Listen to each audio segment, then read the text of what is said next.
No, that's right, Aaron. And I'll have to ask everyone, are you planning to throw a few burgers on the grill tonight?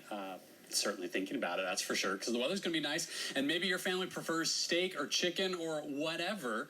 On Masking, Grill Master Dave Huff has some great ideas on how to make your Memorial Day meal even tastier. Keith met with him just a few days ago to learn a few grilling tips. Let's take a look.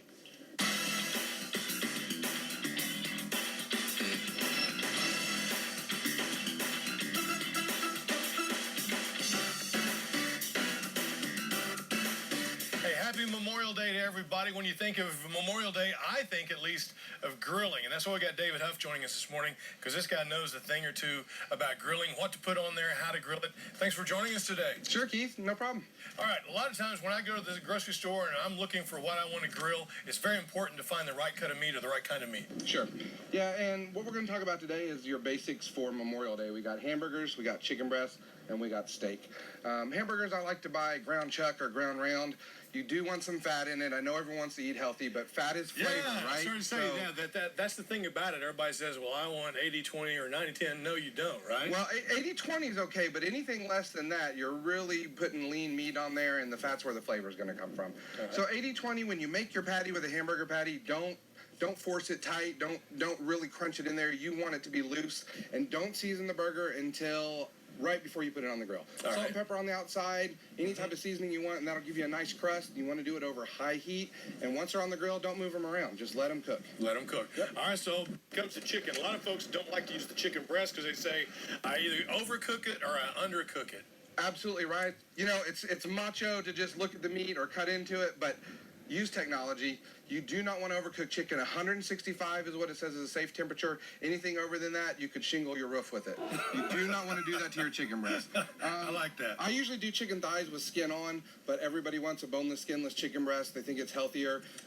It's lean, so you want to add some flavor, inject it, put a good rub on it, maybe marinate it or brine it, and then that's what you want to do with chicken. All right. Now, what about steaks? Now, this steak that you brought today, is what it's called a tomahawk steak? Tomahawk ribeye. It's basically a ribeye with a bone that looks like a handle. Any steak that's under 1.5 inches thick, you want to cook it hot and fast. Anything over 1.5 inches, you want to do what's called a reverse sear. So you want your smoker or your grill set up in 2-zone cooking, one really hot and one kind of lower temperature. Okay. Let it come up to the temperature you want it at, low and slow on the non-direct side, and then sear it off on the direct side. All right, so this is a pellet cooker you have right here, pellet smoker, right? Yeah, that's right. And the reason I like the pellet smoker is it uses wood pellets for its fuel. You can set it up to low and slow cook, and it's thermostatically controlled. So you set the temperature where you want it, you hit the start button, and it keeps it there. So we can take our tomahawk ribeye and put it right over the flame. You hear that sizzle? That's what you want when you put it on there. Now, I noticed immediately that you've got 3 different grades here for 3 different kinds of cooking. That's right.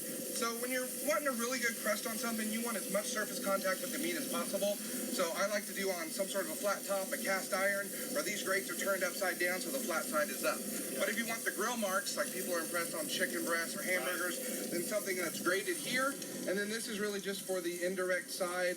Doesn't really matter what you're cooking on over there as long as the smoke can get to it. All right. And so, again, the steaks, if you want to do the reverse searing, explain that to folks real quickly if you could. Okay, so reverse sear means instead of searing it first and then bringing it up to temp, you're bringing it up to temp nice and slow, getting it to where you want it, and then you put the sear on it on both sides, so you get a crust that looks something like that. Yeah. Good job, David. Thanks, man, for all the tips. Thank you. All right, if you guys need any tips, this is the guy to get it from for your Memorial Day cookout.